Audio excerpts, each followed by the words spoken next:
Bismillah. Assalamualaikum warahmatullahi wabarakatuh.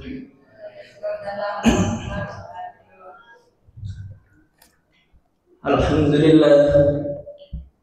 Wassalatu wassalamu ala rasulillah wa ala alihi wa ashabihi wa man wala. Raditu billahi rabba wa bil islam dina wa bi Muhammadin sallallahu alaihi wasallam nabiyya wa rasulah. Subhanaka la ilma lana illa ma 'allamtana innaka antal alimul hakim. Qala ta'ala a'udzu billahi minasyaitonir rajim. Laqad kana lakum fi rasulillahi uswatun hasanah. Rabbi shrah li sadri wa yassir li amri wahlul 'uqdatam min lisani yafqahu qawli. Amma ba'du. Alhamdulillah,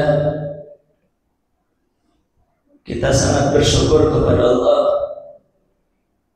Kita sangat berterima kasih kepada Allah. Dan kita ini menjadi manusia harus tahu terima kasih. Ketika kita mendapati seseorang tidak tahu terima kasih dengan apa yang kita berikan, tentu kita jengkel, kita benci. Ada orang kita kasih makanan atau kita kasih uang, begitu udah dikasih pergi aja, nggak ngomong terima kasih, nggak apa, pergi aja. Kira-kira kita yang ngasih jengkel atau enggak? Jengkel, enggak tahu terima kasih. Apalagi Allah Subhanahu wa ta'ala telah memberikan kita banyak nikmat. Nikmat kesehatan. Ini nikmat yang besar. Maka cara kita berterima kasih kepada Allah dengan kesehatan ini, ya, kesehatan kita ini kita gunakan untuk taat kepada Allah, untuk sholat, waktunya puasa, waktunya ngaji, waktunya mencari nafkah yang halal. Maka itu cara berterima kasih kita kepada Allah. Lisan kita mengucapkan alhamdulillah. Nah, itu cara terima kasih kita kepada Allah. Kita bersyukur kepada Allah. Nah, baru Allah suka dengan kita, Allah ridho dengan kita, Allah sayang kepada kita, karena hambanya pandai bersyukur atau pandai terima kasih. Syukur itu kan secara bahasa terima kasih kan. Makanya kalau bahasa Arab itu terima kasih itu apa? Syukran, ya kan? Syukran itu artinya terima kasih, syukur. Terima kasih.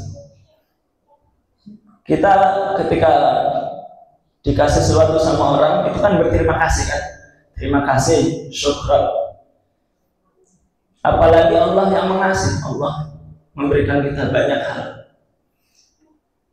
Kita diberikan kesehatan, diberikan waktu, diberikan tempat tinggal, diberikan makan, minum, bisa bernafas dengan gratis. Luar biasa. Maka kita harus berterima kasih kepada Allah dengan cara taat kepada Allah SWT. Salawat dan salam kita aturkan kepada Nabi Muhammad sallallahu alaihi wasallam. Nabi Muhammad ini adalah nabi yang sangat bersyukur kepada Allah. Ketika itu istri Nabi Sayyidah Aisyah radhiyallahu anha melihat Nabi itu sujud lama, sujud salat. Aisyah mengira Rasulullah itu mati, meninggal. Kok Rasulullah ini sujud kok nggak bangkit, nggak bangun lama. Begitu salat berdiri, beliau itu lama betul salatnya. Sampai dalam beberapa disebutkan kaki beliau itu bengkak-bengkak Kaki beliau itu pecah-pecah karena saking lamanya sholat. Pada waktu itu istri beliau Sayyidah Aisyah radhiyallahu anha bertanya, "Ya Rasulullah, kenapa engkau kalau sujud kok sampai-sampai saya mengira engkau ini meninggal? Sujud nggak bangun-bangun. Kalau kita kan sujud nggak bangun-bangun itu karena ketiduran. Oh, ternyata tidur normal." Rasulullah enggak, memang betul-betul sujud lama. Kata Aisyah, "Kenapa engkau sujud sampai lama ya Rasulullah? Wah, sehingga engkau juga sholat berdiri sampai kaki Anda bengkak-bengkak." Maka apa kata Nabi? Jawabnya simpel, "Karena aku ingin menjadi hamba Allah yang bersyukur." Sekelas Nabi ya. Nabi itu dosanya yang lalu dan yang akan datang telah diampuni oleh Allah. Surganya jelas. Bahkan manusia yang pertama kali memasuki surga itu siapa? Nabi Muhammad Sallallahu Alaihi Wasallam. Jadi pintu surga itu tidak akan terbuka sampai Rasulullah yang terlebih dahulu ada di depan pintu surga itu. Rasulullah masuk dalam surga, baru umatnya menyusul, baru umat-umat yang lain. Rasulullah yang sudah dijamin surga, syukurnya seperti itu. Salatnya lama, sujudnya lama, istighfarnya sehari tidak kurang dari 100 kali. Surganya sudah jelas. Kita ini surganya belum jelas, maka seharusnya kita harus lebih taat lagi kepada Allah SWT. Maka Rasulullah ini tauladan yang baik yang harus kita contoh. Tema kita malam ini apa? Menjadi anak seperti Nabi Ismail alaihissalam. Tema kita, judul kita, pengajian kita malam hari ini, yaitu menjadi anak seperti Nabi Ismail alaihissalam. Kita ini semua anak kan? Ustadz ini anak, walaupun udah punya anak. Bahkan kakek-kakek, nenek-nenek itu tetap dia seorang anak. Anak dari bapaknya, anak dari ibunya. Kita semua ini punya bapak, punya ibu kan? Walaupun mungkin ada yang pergi, ada yang sudah meninggal, tapi kan kita nggak terlahir dari batu. Ada yang terlahir dari batu? Enggak. Walaupun kita sudah tua, sudah sepuh, ya tetap seorang anak gitu. Karena dia punya bapak, punya ibu. Wah, ya mungkin bapaknya mungkin ya sudah meninggal, ibunya karena dia sudah sepuh. Maka kita ini ketika menjadi seorang anak harus mencontoh Nabi. Ini sudah Ustaz sampaikan di khutbah Idul Adha kemarin, tapi nggak detail ya. Karena kemarin itu kan ya sekilas-sekilas saja. Seperti apa Nabi Ismail itu? Ismail itu putra siapa? Anaknya siapa? Anaknya Nabi Ibrahim alaihissalam. Ibunya siapa Ismail? Siti Hajar. Siti Hajar. Jadi Nabi Ibrahim itu punya istri, istrinya dua, yaitu Siti Hajar dan Siti Sarah. Siti Hajar punya anak Ismail menjadi nabi. Siti Sarah, Sayyidah Sarah punya anak yaitu Ishak, juga nabi. Nanti Ishak ini punya anak lagi, banyak nabi dari keturunan Ishak. Nah sementara keturunan Nabi Ismail ini tidak ada yang menjadi nabi, hanya satu saja yaitu Nabi Muhammad Sallallahu Alaihi Wasallam. Jadi Nabi Isa, Nabi Musa itu jalurnya dari Ishak. Sementara Nabi Muhammad jalurnya dari Nabi Ismail alaihissalam.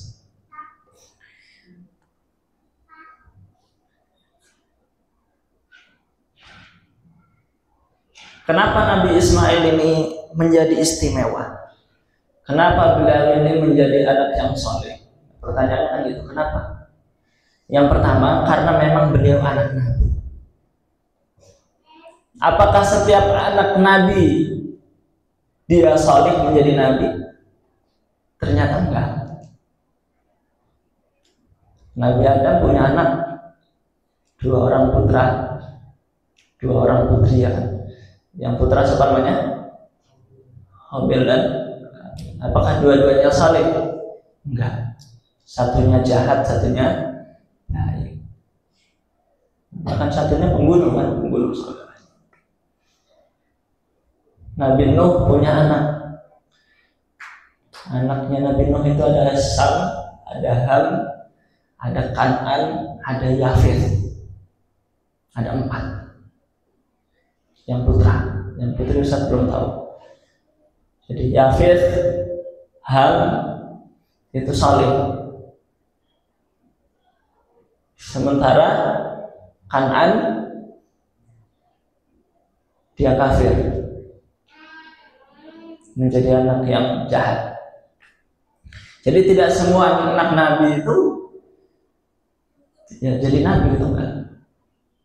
Tapi kenapa kok Nabi Ismail ini menjadi anak yang sangat saleh dan menjadi Nabi? Karena bapaknya itu Nabi Ibrahim. Nabi Ibrahim alaihissalam itu adalah seorang Nabi. Dan ternyata Nabi Ibrahim ini doanya sangat luar biasa. Banyak di dalam Al-Quran.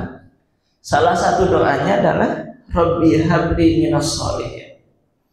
Jadi doa Nabi Ibrahim itu yang senantiasa dipanjatkan, Rabbi habli minas sholihin. Ya Allah, berikanlah aku anak termasuk anak yang soleh. Nabi Ibrahim itu kan lama tidak punya keturunannya. Sejak menikah itu kurang lebih 90 tahun Nabi Ibrahim itu nggak punya anak. Jadi nikah itu lama gitu, nggak punya anak. Udah 90 tahun nikah nggak punya anak. Sehingga akhirnya Allah takdirkan punya anak. Doa Rabbi habli minas sholihin, Rabbi habli minas sholihin, Rabbi habli minas sholihin. Itu doa itu dipanjangkan kurang lebih 90 tahun.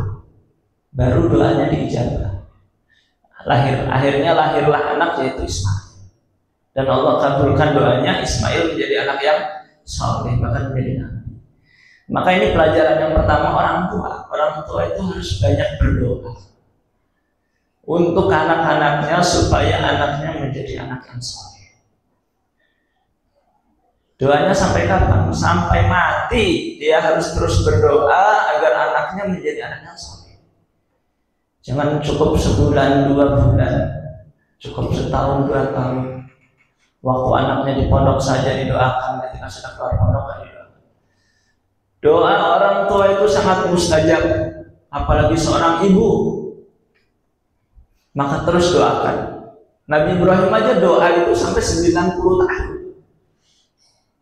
Kita doanya berapa tahun? Usia kita baru 40 tahun, 50 tahun. Doanya paling ya baru segitu kan. Nabi Ibrahim doanya sampai 90 tahun. Panjang, lama. Sehingga akhirnya terlahir anak yaitu Nabi Ismail. Maka orang tua harus banyak berdoa supaya lahir anak yang soleh. Jadi anak soleh itu mencontoh, seharusnya memang anak yang soleh itu, kenapa memang anak itu menjadi anak yang soleh? Karena tadi sering didoakan oleh orang tua.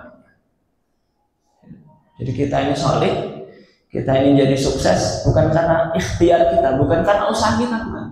Tapi di situ ada doa orang tua kita yang tidak diketahui. Jadi ini harus kita pahami ya. Sehingga ketika orang tua itu patuh, maka anak juga insya Allah peluang patuhnya kepada Allah besar. Jadi kalau orang tua itu taat kepada Allah, peluang patuhnya anak itu kepada Allah juga besar. Maka kenapa Nabi Ismail ini menjadi nabi yang istimewa? Karena beliau itu anak yang istimewa, karena beliau ini termasuk anak yang taat kepada Allah Subhanahu wa Ta'ala.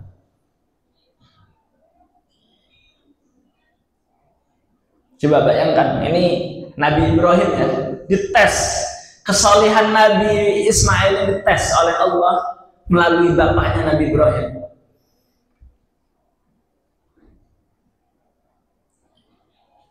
Ini dalam surat As-Saffat ya. Dalam surat As-Saffat ayatnya ayat 99 sampai 111. Jadi dites kesolehan Nabi Ismail alaihissalam, 100 orang anak dites kesolehannya. Apa kata Allah? Falamma balagha ma'ahu sa'ya qala ya bunayya inni ara fil manami anni azbahuka fanzur madza tara qala ya abati if'al ma tu'mar satajiduni insyaallah minas sabirin. Nah, ini ayat ini sebenarnya salah satu ininya mengetes kesalehan seberapa saleh Nabi Ismail itu. Falamma balagha ma'ahu sa'ya, maka ketika Nabi Ismail itu usianya sudah baligh, sudah bisa membantu Nabi Ibrahim alaihissalam. Dalam ahli tafsir ini kurang lebih usianya 7 tahun. 7 tahun 8 tahun. Ini sudah bisa disuruh lah ya, sudah bisa perintah ya. Anak kelas 1 SD, kelas 2 SD atau kelas 3 SD itu kan udah bisa disuruh kan ke warung, nah beli garam gitu, beli garam, di jalan itu diingat-ingat, pulangnya dapat micin gitu. Tapi udah bisa disuruh, udah bisa, walaupun dia salah-salah, udah bisa membantu walaupun salah-salah. Falamma balagha ma'ahu sa'ya, maka ketika Nabi Ismail ini usianya sudah baligh, sudah bisa membantu Nabi Ibrahim alaihissalam. Qala, Nabi Ibrahim berkata kepada Ismail, ya bunayya, wahai anakku, ini ara fil manam, aku mimpi dalam tidurku. Mimpinya Nabi itu wahyu ya. Jadi mimpinya Nabi itu adalah perintah nyata, wahyu. Jangan sekali-sekali kita mimpi, nah saya mimpi nyembelih kamu, disembelih beneran anaknya. Itu mimpi kita manusia biasa itu dari setan. Kalau mimpinya Nabi itu wahyu, perintah memang betul dari Allah. Ya bunayya, wahai anakku, ini ara fil manam, aku bermimpi di tidurku, dalam tidurku. Anni azbahuka, aku menyembelihmu. Fanzur madza tara, maka bagaimana pendapatmu? Ya, coba bayangkan kalau bapak kita pagi-pagi bangun tidur ngomong kayak gitu. Nah, bapak ini semalam mimpi disuruh Allah nyembelih kamu. Kira-kira mau nggak? Nggak apa-apa, sembelih aja. Kira-kira gitu nggak kita? Masih pikir-pikir kan? Masih pikir-pikir, wah harus sembelih. Diasahin golok di depannya, goloknya itu sudah tajam betul, pakai kertas sayap gitu, pakai kertas sayap kayak golok besar itu. Udah tajam kayak gitu. Kira-kira kita mau nggak golok udah dicabut gitu? Kira-kira mau nggak kita disembelih? Pasti kabur ya. Kata Nabi Ibrahim, wahai anakku, aku mimpi, dan mimpinya adalah perintah Allah, menyembelihmu. Maka jawab Ismail seperti apa? Coba perhatikan. Ketika Nabi Ibrahim mengatakan bagaimana pendapat, maka kata Nabi Ibrahim, maka kata Nabi Ismail, qala ya abati if'al ma tu'mar satajiduni insyaallah minas sabirin. Masyaallah, ini jawabannya luar biasa. Nabi Ismail enggak pikir-pikir banyak, enggak banyak berpikir, enggak banyak pertimbangan. Langsung beliau itu mengatakan, ya abati if'al, wahai bapakku, lakukan. Kalau itu perintah Allah maka lakukan. Saking solidnya ya. Sama Allah dia taat, sama bapaknya dia taat. Insya Allah. Anak yang solid itu kayak gitu. Jadi sama Allah taat, sama orang tua taat. Jangan rajin sholat tapi malah sama orang tua berusaha. Maka dalam riwayat disebutkan, jika ada anak yang taat, dia sholatnya taat, tahajudnya setiap malam, ahli Al-Quran, kemudian dia hajinya berkali-kali, dia mati di medan jihad, lagi bertempur mati, itu kan taat betul sama Allah ya. Tapi dia bertempurnya tidak izin kepada kedua orang tuanya, maka dia tempatnya Ashabul A'raf, tidak masuk surga dan tidak masuk neraka. Siapa yang nggak izin sama orang tuanya? Maknanya kan dia ini orang yang tidak baik dengan orang tuanya. Dia pergi dari rumah untuk jihad ya, untuk pergi ke medan tempur, tapi nggak izin sama orang tuanya, pergi-pergi aja. Maka kata Nabi, dia tidak masuk surga dan dia tidak masuk neraka. Nanti dibuka surat Al-A'raf, dia masuk di Ashabul A'raf antara surga dan neraka. Jadi ada neraka, ada Ashabul A'raf, ada surga. Jadi di tengah-tengah tempatnya.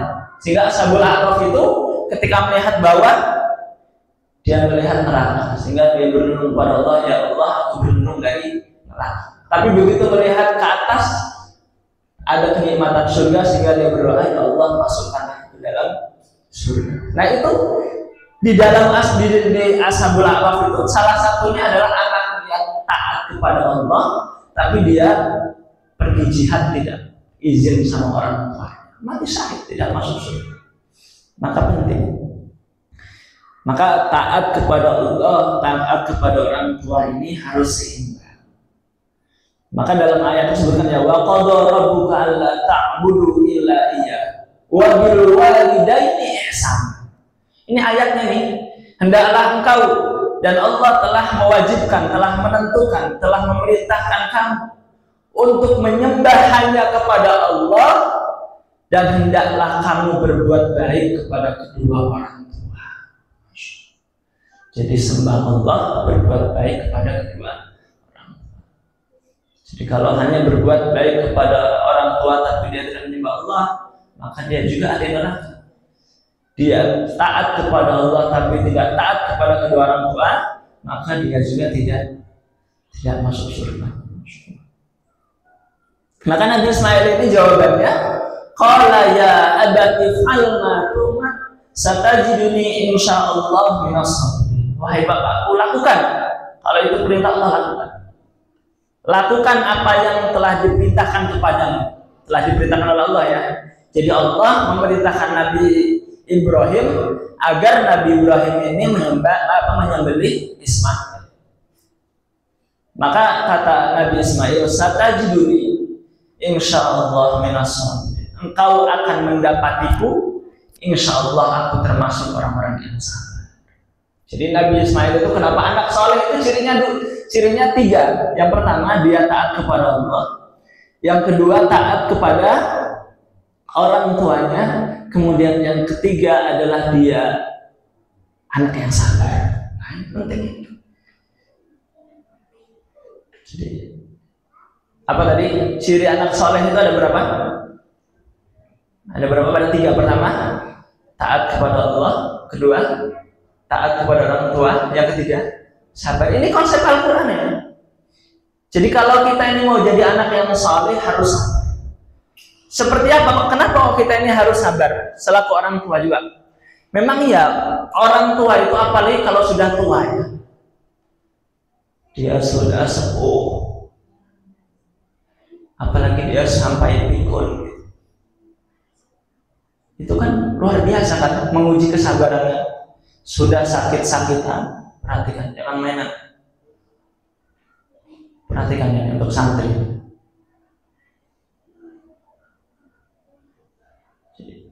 Anak itu harus betul-betul sabar, apalagi orang tuanya itu sudah sakit-sakit, sudah kencing beraknya di tempat tidur.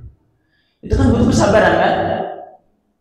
Apalagi anak orang tuanya sudah pikun. Kan ada orang tua ini gini, dia sudah dikasih makan, sudah dikasih, pokoknya udah dicukupi lah gitu kebutuhan hidup oleh anak. Tapi karena dia sudah pikun, akhirnya dia keluar rumah, kemudian dia teriak-teriak, anak saya tidak ngurusin saya disia-siakan, saya nggak dikasih makan. karena orang tuanya udah pikir. Ini kan menguji betul kan kesabaran anak itu kan. Maka anak yang soleh itu harus sabar. Nah, Nabi Ismail ini diperintah oleh Allah agar disembelih, beliau itu sabar. Karena itu dalam rangka taat kepada Allah. Jadi harus sabar. Seorang anak dipondokin. Nah, kira-kira harus sabar atau nggak sabar? Harus sabar. Di pondok enak nggak? Nggak enak. Sama Ustaz juga nggak enak belum. Oh, sekarang ini enak nih, masjid ada AC. Ustaz dulu pondok belum masuk listrik. Pondoknya belum ada listrik. Masih ngangsu, tau ngangsu kan? Bahasa ngangsu sekarang itu udah punah. Karena udah nggak ada lagi orang yang ngangsu. Tau ngangsu? Nggak, Andri nggak tahu ngangsu itu apa. Nggak tahu ngangsu. Nah, nggak tahu. Ini ngangsu tau nggak? Ah? Ngangsu apa ya? Nah, kan nggak tahu tuh bahasa ngangsu itu sudah punah. Ngangsu itu mengunjang air dari sumur bawah, dari kali gitu ngantri gitu. Ngangkut air ke atas namanya ngangsu itu. Bahasa Indonesia bukan itu ngangsu. Udah jadi bahasa Indonesia doang, bahasa Jawa, tapi udah ini sebenarnya. Munjal air. Munjal air. Nimba. Masih ngangsu, masih cari kayu. Sekarang ini enak. Maka kita harus lebih bersabar, karena fasilitasnya sudah enak. Maka dalam mencari ilmu juga harus bersabar. Nabi Ismail disembelih aja bersabar. Golok itu tajam sudah nempel di lehernya. Dalam riwayat itu sudah tinggal dorong aja, putus lehernya Nabi Ismail. Tapi kecepatan Nabi Ibrahim dan kecepatan Allah kan beda. Begitu sudah mau didorong, ternyata langsung berubah menjadi seekor domba yang sangat besar. Ternyata yang disembelih bukan Nabi Ismail. Jadi sabar, sudah tempelin itu bilah di lehernya. Maka kita kan ujiannya belum sampai seperti itu kan. Di pondok ini baru makan pakai tempe gitu, yang agak kasinan sedikit. Harus sabar. Makannya sayur tempe, sayur terong, sayur tahu, sate, sambal terasi. Maka harus sabar. Jadi seorang anak kita harus sabar menghadapi orang tua dan sabar ketika mencari. Karena waktunya anak-anak itu kan, anak antum udah bisa kerja, udah bisa cari duit, belum bisa kan? Terus cari apa? Ya cari ilmu. Ustaznya dulu waktu kecil ya cari ilmu.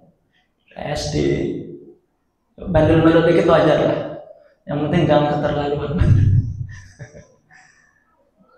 SD, SMP, SMA. Bosan kalau nggak sabar itu. Kuliah. Terus itu kuliahnya juga.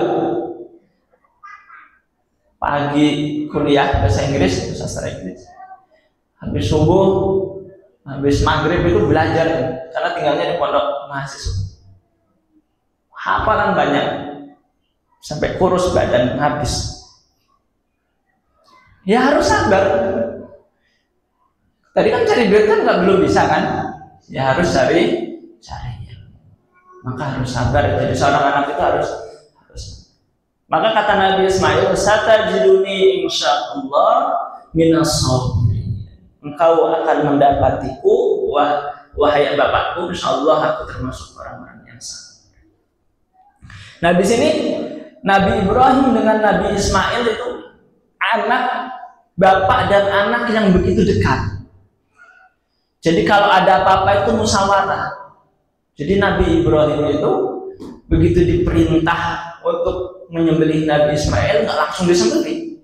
Diajak ngomong dulu, diajak musyawarah dulu, diskusi dulu, bagaimana pendapat, ya kan? Tadi kan fangdur madza taro, bahasa Al-Qur'an seperti itu, bagaimana pendapat. Jadi anak itu harus dimintai pendapat supaya dia itu berpikir.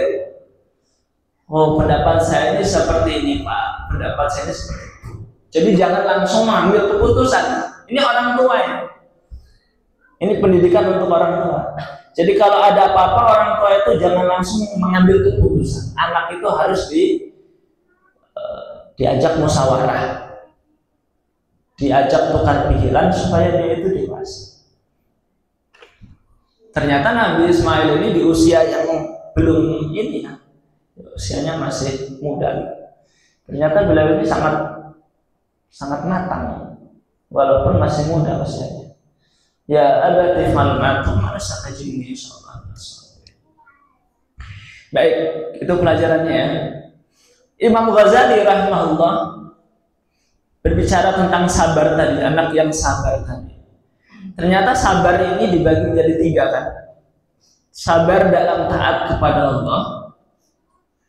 Itu Nabi Ismail tadi kan disembelih itu, mau disembelih itu sabar beliau karena dalam rangka taat kepada Allah. Jadi sabar itu ada 3. Yang pertama sabar dalam mentaati Allah. Yang kedua sabar dalam meninggalkan maksiat. Kemudian yang ketiga sabar dalam musibah. Jadi taat kepada Allah itu harus sabar. Mencari ilmu ini dalam rangka taat kepada Allah maka harus sabar. Menghafal Quran itu dalam rangka taat kepada Allah. Sudah hafal, susah hafal. Dia tahu-tahu cepat lupanya. Harus sabar, dimurojaah lagi, diulang lagi. Ini dalam rangka taat kepada Allah Subhanahu wa Ta'ala. Salat subuh itu berat. Makanya kita bersabar Pak. Puasa Ramadan 29 atau sampai 30 hari. Berat enggak? Berat. Lapar haus selama 30 hari. Maka dalam rangka taat kepada Allah itu harus sabar, mencari ilmu. Dan itu pahalanya besar. Mencari ilmu itu pahalanya besar. Makanya harus sabar. Kata Nabi man kharaja fi talabil ilmi fahuwa fi sabilillah. Siapa yang keluar untuk mencari ilmu maka dia berada di jalan Allah. Kalau dia mati dalam keadaan mencari ilmu maka mati syahid, langsung surga. Jadi orang yang mati syahid itu mati yang nanti di akhirat udah nggak dikumpulkan di padang mahsyar. Masuk surga di ghairi hisab, tanpa hisab. Udah nggak ngantri-ngantri lagi. Itu orang mati syahid. Jadi orang yang mencari ilmu kemudian dia meninggal mati syahid. Kalau dia masuk, kalau dia ini di akhirat langsung masuk surga. Nggak ditimbang antara kebaikan keburukannya, nggak dihisab, nggak dikumpulkan di padang mahsyar. Tahu-tahu udah di dalam surga. Enak nggak tuh? Itu orang yang mencari ilmu itu sampai seperti itu kalau dia sampai meninggal, sampai mati syahid. Maka harus bersabar. Jadi sabar dalam ketaatan. Kemudian yang kedua yaitu sabar dalam meninggalkan maksiat kepada Allah Subhanahu wa Ta'ala. Maksiat itu sesuatu yang mengenakkan dalam nafsu kita,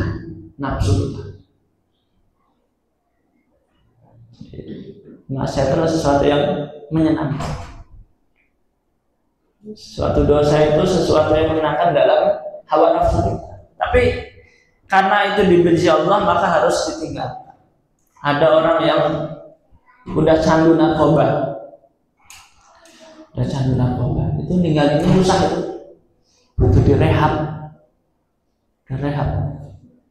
Ada rehabilitasi direhab. Itu kalau dia nggak sabar meninggalkan, kumat lagi dia, konsumsi lagi. Maka ketika dia meninggalkan itu harus bersabar. Ada orang yang sudah hobi mabuk, itu ninggalinnya susah. Ada orang tuh yang hobinya laki-laki itu selingkuh, biasaan, ninggalinnya susah juga. Ada yang hobinya ngadu ayam, biasa, itu ninggalinnya susah. Maka ketika meninggalkan itu udah pokoknya saya putus, saya akan tinggal. Maka ketika meninggalkan itu maka perlu kesabaran, keistiqomahan. Kemudian yang ketiga adalah as-sabru fil musibah, sabar dalam musibah. Setiap manusia pasti memiliki musibah. Ada yang sakit, ada yang kehilangan, ya kan? Yang sakit diri sendiri ataupun keluarganya. Karena setiap manusia itu pasti akan diberikan musibah oleh Allah SWT, akan diuji oleh Allah SWT.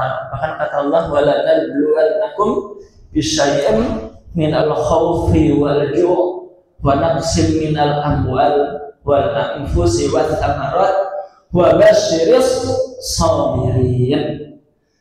Pasti kata Allah, kalian itu akan aku uji. Pasti akan ada musibah. Musibahnya, ujiannya yang pertama adalah al-khawf, rasa takut. Pasti punya, kita itu pasti punya rasa takut kan, rasa khawatir. Takut kalau nggak bisa makan, takut kalau anak-anak ini nggak bisa sekolah, takut kalau usahanya rugi, takut kalau petani takut gagal panen, kalau pedagang takut rugi, dan seterusnya. Setiap kita itu punya rasa was-was, punya rasa cemas. Maka itu ujian dari Allah. Atau takut dari ancaman manusia. Nah, ada orang itu yang jahat ya, yang menakut-nakuti kita kan. Maka harus bersabar. Jadi ujian itu ada rasa takut. Rasa ju' itu lapar, kelaparan, nggak punya makanan. Nah, itu harus sabar. Karena banyak orang yang mencuri, banyak orang yang berbuat jahat, merampok, dan seterusnya itu karena lapar. Maka harus sabar. Sabarnya ya tetap dia usaha mencari nafkah dengan cara yang halal. Karena ada orang yang lapar, apalagi yang udah anaknya yang lapar ya. Orang tua itu biasanya kalau dia yang sendiri yang lapar itu masih kuat. Tapi kalau sudah melihat anaknya kelaparan, udah gak kuat, sedih dia. Maka akhirnya orang tua ini menghalalkan berbagai macam cara, mencuri karena anaknya kelaparan. Nah, berarti dia tidak sabar. Jelas ya? Jadi sabar dalam hal rasa takut, dalam hal lapar. Wa naqsin minal amwal, sabar dalam hilangnya harta, kurangnya harta. Motor lagi diparkir hilang, itu kan jadi berkurang kan harta kita kan. Duit lagi ditaruh hilang, harus bersabar. Kemudian apa lagi? Banyak orang kebakaran rumah, punya rumah udah dikumpulin tuh, bangun rumah ini butuh 10 tahun, nabung baru beli rumah udah 10 tahun. Ternyata begitu sudah jadi rumahnya kebakaran. Nah, butuh bersabar. Nah, ini dalam Al-Quran seperti ujiannya, musibahnya. Wa naqsin minal amwal wal anfus, dan kurangnya jiwa, hilangnya jiwa. Ada anggota keluarga yang meninggal, punya anak, kemudian anaknya meninggal, punya bapaknya meninggal, punya ibunya meninggal, punya adik, punya saudara meninggal. Dikurangi anggota keluarganya, maka harus bersabar. Wathamarat, dan kurang buah-buahan, gagal panen. Petani sudah modalnya keluar banyak, tenaga sudah keluar banyak, nunggunya sudah lama, ternyata habis sama orang. Ini kan di bawah kita ada sawah ya. Itu sawah itu gagal panen terus karena banjir ya. Itu luar biasa menguji kesabaran. Sudah menggarapnya pakai bajak, modal juga, beli bibit padinya, sudah ngupuk. Begitu udah mau panen, banjir, sawahnya penuh sama air, padinya kerendah. Naksim min amwal wassamat, gagal panen. Di petani ya harus sabar. Wa basyiris sabirin, maka kata Allah, berilah kabar gembira untuk orang-orang yang sabar. Apa kabar gembiranya? Yaitu surga. Jadi kabar gembiranya adalah surga. Allah akan ganti dengan surga. Jadi orang itu kalau taat kepada Allah dia sabar, meninggalkan maksiat sabar, ketika diberikan musibah dia sabar, maka Allah akan ganti dengan surga. Nah ini perlu iman, ini butuh keyakinan. Kalau nggak percaya sama surga ya susah juga gitu.